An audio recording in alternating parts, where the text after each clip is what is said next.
नमस्कार मित्रों, मैं अविनाश रंजन गुप्ता आप सभी का अपने चैनल पर हार्दिक अभिनंदन करता हूं। आज हम 12वीं की पुस्तक आरोह भाग 2 के इस चैप्टर का आद्योपांत अध्ययन करने वाले हैं। आप इस वीडियो के अंत तक बने रहिए और आप पाइएगा कि ये चैप्टर, ये पाठ आपके दिमाग में बहुत अच्छे से बैठ गया है। इसमें शब्दार्थ, सार, इससे जुड़ी बहुत सारी बातें, प्रश्नोत्तर का अभ्यास सब कवर किया जाएगा। आप आ गए हैं मेरे कंप्यूटर की स्क्रीन पर और यहाँ हम फिराक गोरखपुरी की कुछ गजलों का विस्तार से अध्ययन करने वाले हैं। इस पाठ का उद्देश्य लर्निंग आउटकम्स, अर्थात इन गजलों को पढ़कर हम लोगों को क्या जानकारियां प्राप्त होंगी। सबसे पहले हम लोगों को संयोग श्रृंगार रस और वियोग श्रृंगार रस का ज्ञान होगा। ये हम लोगों के लिए जान लेना जरूरी है कि ये श्रृंगार रस होता है क्या है। श्रृंगार रस अर्थात प्रेम रस। जब कोई किसी के प्रेम में होता है और जिस प्रकार की अनुभूति वो प्राप्त करता है उसे हम लोग श्रृंगार रस कहते हैं। श्रृंगार रस को दो भागों में बांटा गया है। संयोग श्रृंगार रस अर्थात प्रेमी मिलते हैं और वियोग श्रृंगार रस में प्रेमी बिछड़ जाते हैं। इसमें देशज और उर्दू शब्दों का ज्ञान भंडार हम लोगों का विकसित होगा। गजल रचना शैली का ज्ञान हम लोगों को प्राप्त होगा। अनुभूति का महत्व, दुनिया में अगर कोई सबसे ज़्यादा कीमती चीज़ है समय के बाद तो वो है अनुभव, एक्सपीरियंस। क्योंकि अनुभव और एक्सपीरियंस उम्र के साथ ही प्राप्त होता है, ऑल ऑफ ए सडन प्राप्त नहीं होता है। इसीलिए फिराक गोरखपुरी की इन गज़लों में अनुभूति बहुत ही बड़ी भूमिका अदा करती है। इसके साथ ही साथ हमें अलंकारों का ज्ञान भी होगा। कवि परिचय, इनका असली नाम रघुपति सहाय है और इन्होंने अपना पेन नेम फिराक गोरखपुरी रख लिया है। इनका जन्म 1896 गोरखपुर में हुआ और निधन भी गोरखपुर में ही 1983 में हुआ। इन्हें साहित्य अकादमी पुरस्कार और ज्ञानपीठ पुरस्कार से सम्मानित किया गया है। आप वीडियो को पॉज करके इसे और विस्तार से पढ़ सकते हैं। गजल छंद की व्याख्या। गजल एक छंद है, एक मीटर है, कविता रचना की एक शैली है। गजल उर्दू और फारसी का एक छंद या पद्य लेखन शैली है जिसमें दो दो कड़ियों का एक एक चरण होता है। प्रत्येक दूसरी कड़ी में अनुप्रास होता है। अनुप्रास अर्थात एलिटरेशन होता है।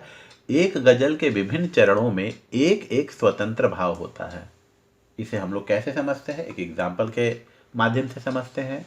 यहाँ पर देखिए, खोले हैं, तोले हैं, बोले हैं, तो एक ही मात्रा वाले रहेंगे, दो लाइनों की रहेगी और ये अपने में स्वतंत्र रहेंगे। ये जो दो पंक्तियां हैं ये अर्थ के आधार पर अपने में स्वतंत्र होंगे। पहला गजल है, नौरस गुंचे पंखड़ियों की नाजुक गिरहें खोले हैं, या उड़ जाने को रंगो बू गुलशन में पर तोले हैं। कवि कलियों को देखता है।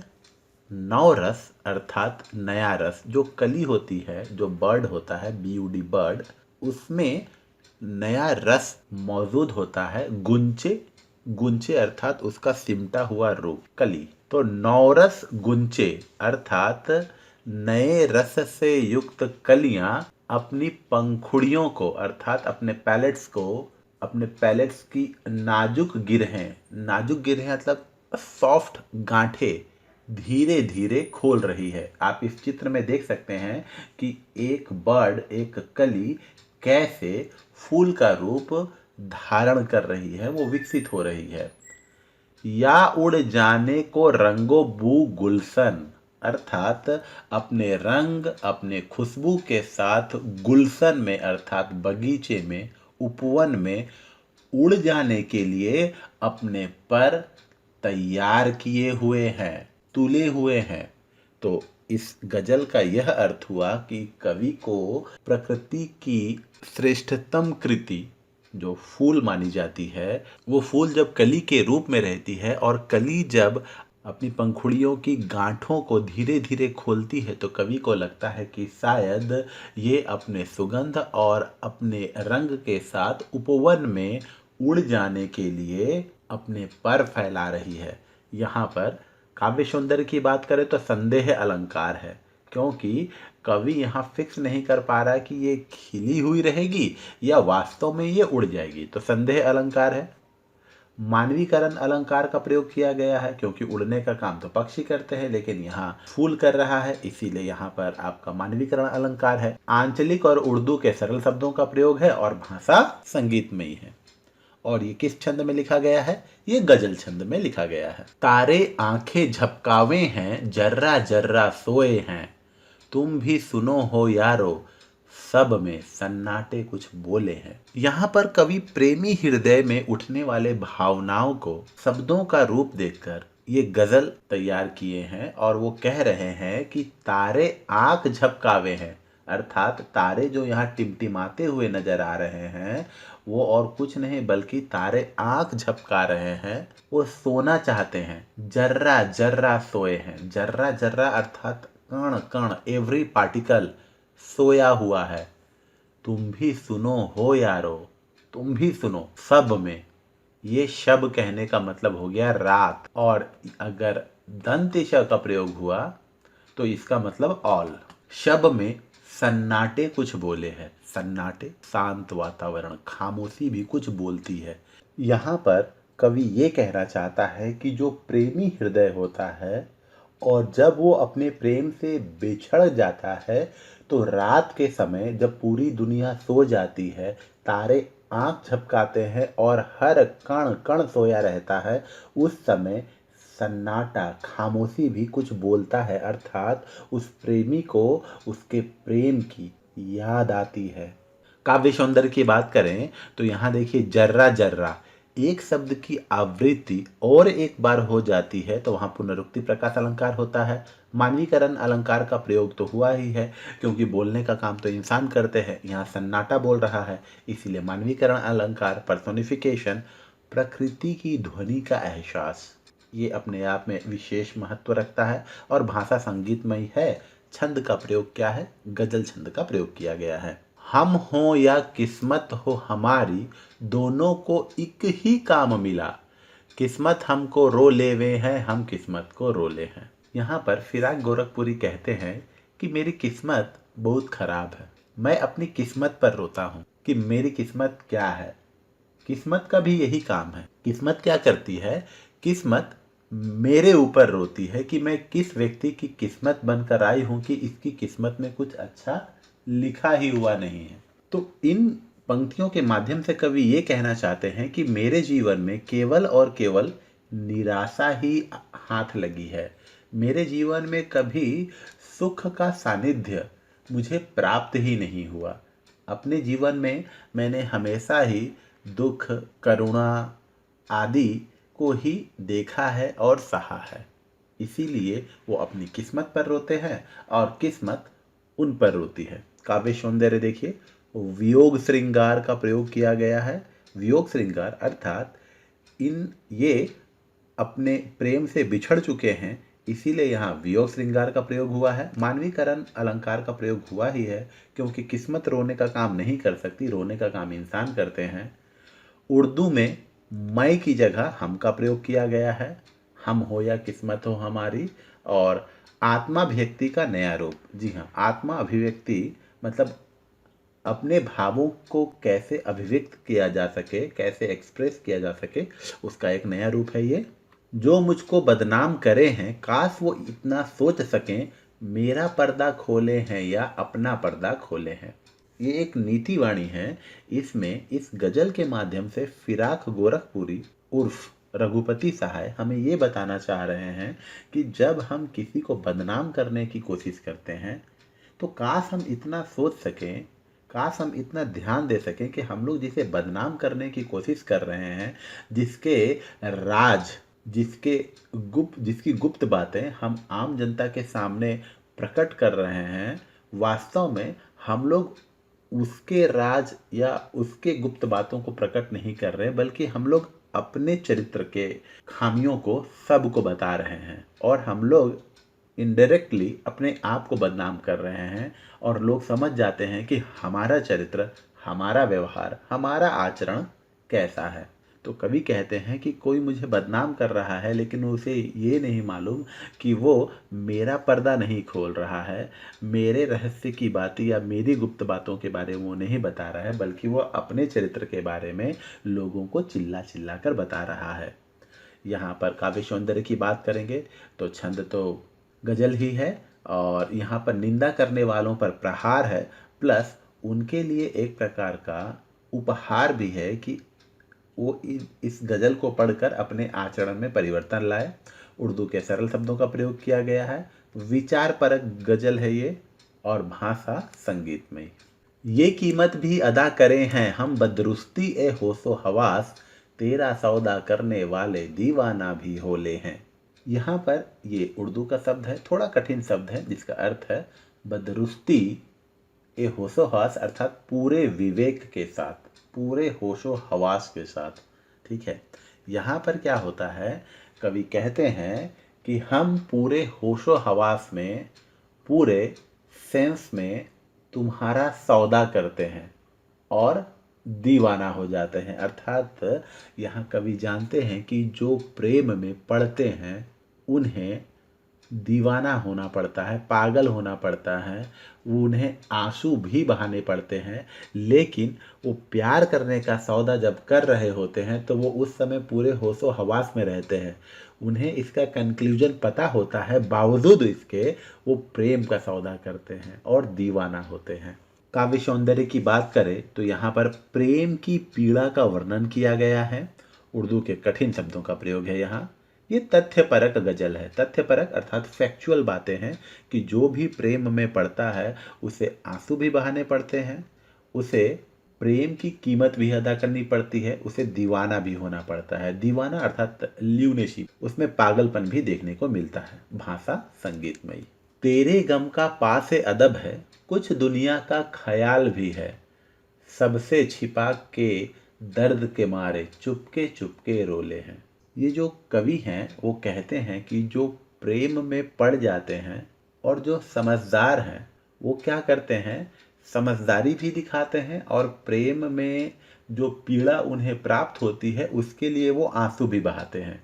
और ये दोनों काम कैसे करते हैं, तेरे गम का पास अदब है, अर्थात जब कोई प्रेमी अपनी प्रेमिका से बिछड़ जाता है तो वो अपने प्रेमिका के बिछड़ जाने के दुख में, गम में आंसू बहाता है, उसकी आंखें नम हो जाती है, लेकिन उसे दुनिया का ख्याल भी रखना पड़ता है। अब सबके सामने अगर वो रोने लगे, उसकी आंखें नम रहे, वो देवदास बन जाए, वो शराब पीने लगे, तो इससे उसकी वीक पर्सनालिटी नज़र आएगी। इसीलिए जो समझदार प्रेमी होते हैं वो क्या करते हैं, प्रेमिका के बिछड़ जाने का दुख उनके हृदय में होता है और वो रोते हैं कैसे, सबसे छिपा के दर्द के मारे। अपने दर्द को वो किसी के सामने प्रकट नहीं होने देते और चुपके चुपके रो लेते हैं। काव्य सौंदर्य की बात करें तो चुपके चुपके एक शब्द की आवृत्ति 2 बार हुई है, पुनरुक्ति प्रकाश अलंकार। वियोग श्रृंगार रस का प्रयोग किया गया है। ये प्रेम का तो रस है, लेकिन इस प्रेम में अलगाव हो गया है, बिछड़ाव हो गया है, इसीलिए वियोग श्रृंगार रस का प्रयोग। सरल उर्दू शब्दों का प्रयोग किया गया है और भाषा संगीतमय है। छंद तो गजल है ही। फितरत का कायम है तवाजुन आलमे हुस्नो इश्क में भी, उसको उतना ही पाते हैं खुद को जितना खोले हैं। कुछ कठिन उर्दू शब्दों का प्रयोग किया गया है, आप देख लीजिए। आलमे हुस्नो इश्क, प्रेम और सौंदर्य का संसार, और तवाजुन अर्थात बैलेंस, और एक और कठिन वर्ड फितरत अर्थात टेंडेंसी। इसमें देखिए प्रेम में बैलेंस का होना बहुत ज़रूरी है। जब तक प्रेम में बैलेंस रहता है वो प्रेम सक्सेसफुल रहेगा और वो लॉन्ग लास्टिंग रहेगा। लेकिन जैसे ही प्रेम में बैलेंस या संतुलन या तवाजुन की कमी नज़र आएगी तो वो प्रेम अलग दिशा में चला जाएगा और अपने लक्ष्य तक नहीं पहुंच पाएगा। वास्तव में देखा जाए तो ये बैलेंस, ये संतुलन, ये तवाजुन जीवन के हर एक क्षेत्र में आवश्यक है, परंतु प्रेम में तो इसकी आवश्यकता कहीं अधिक है। यहाँ ये कहते हैं कि फितरत का कायम है। फितरत का कायम है अर्थात कवि कहते हैं कि इस दुनिया में बैलेंस या तवाजुन या संतुलन का एक नियम हमेशा विद्यमान रहता है। वो हमेशा आवश्यक तत्व के रूप में ही जाना जाता है और ये इश्क के क्षेत्र में भी, इश्क के एरिया में भी, इश्क के मामले में भी सटीक बैठता है। कैसे? उसको उतना ही पाते हैं खुद को जितना खोले हैं। अर्थात मैं अपने आप को जितना खो लेता हूँ, जितना भुला देता हूँ, उतना ही उसे मैं पा लेता हूँ। इसे एक एग्जाम्पल से हम लोग समझ सकते हैं कि आप किसी काम में व्यस्त हैं और अभी आपको अपनी प्रेयसी से मिलने के लिए जाना है, ठीक है? तो आप वहाँ पर अपने काम को विराम दीजिएगा, अर्थात आप अपने काम को स्टॉप करते हैं और अपनी प्रेमिका से मिलने जाते हैं। तो आपने यहाँ अपने आप को खोया, तब जाकर आपको आपकी प्रेमिका मिली। इसे कहते हैं बैलेंस।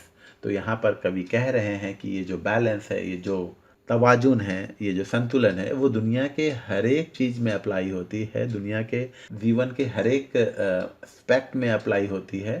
ठीक उसी प्रकार ये प्रेम में भी अप्लाई होता है। और प्रेम में क्या होता है, हम लोग अपने आप को जितना खोएंगे उतना ही हम अपने प्रेम को पाएंगे। काव्य सौंदर्य की बात करें तो प्रेम की वास्तविकता का बोध होता है। इसमें संयोग श्रृंगार रस का प्रयोग किया गया है, अर्थात यहाँ प्रेमी और प्रेमिका एक साथ हैं। कठिन उर्दू शब्दों का प्रयोग किया गया है या उर्दू के कठिन शब्दों का प्रयोग किया गया है। भाषा संगीतमयी है और छंद का नाम गजल। आबो ताब असआर न पूछो तुम भी आंखें रखो हो, ये जगमग बैंतों की दमक है या हम मोती रोले हैं। यहाँ भी कुछ कठिन उर्दू शब्द है।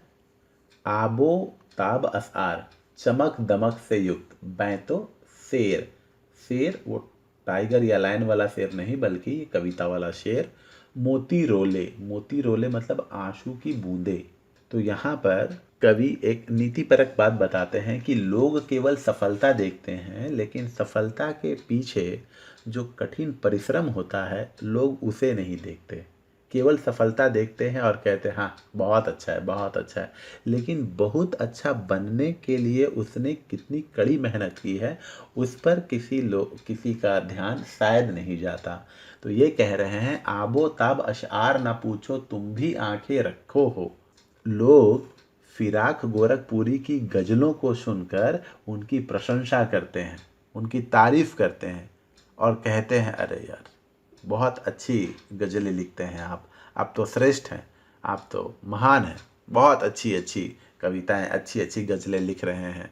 लेकिन लोग ये नहीं समझ पा रहे हैं कि इनकी गज़लों में जो इतना सौंदर्य आ पड़ा है उसके लिए इन्होंने बहुत आंसू बहाए हैं। क्यों? क्योंकि ये अपने प्रेम से बिछड़ गए हैं और प्रेम से बिछड़ जाने के बाद इनके पास जो अनुभूति हुई, इन्हें जो पीड़ा हुई, उस पीड़ा को इन्होंने शब्द का रूप दे दिया जो लोगों को पसंद आने लगे। इन गज़लों के पीछे इनके अनगिनत आंसू विद्यमान हैं। काव्य सौंदर्य की बात करें तो आबो ताब ब वर्णन की आवृत्ति है, इसीलिए अनुप्रास अलंकार। वियोग श्रृंगार रस का वर्णन है। वियोग श्रृंगार रस अर्थात यहाँ कवि अपनी प्रेमिका से बिछड़ चुके हैं, इसीलिए वियोग श्रृंगार रस। कठिन उर्दू शब्दों का प्रयोग है या उर्दू के कठिन शब्दों का प्रयोग है, यह ज़्यादा उचित होगा।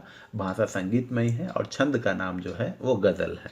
ऐसे में तू याद आए है अंजुमने मय में रिंदों को, रात गए गर्दू पे फरिश्ते बाबे गुनह जग खोले हैं। इसमें कुछ ज़्यादा ही कठिन उर्दू शब्दों का प्रयोग है या उर्दू के कठिन शब्दों का प्रयोग है।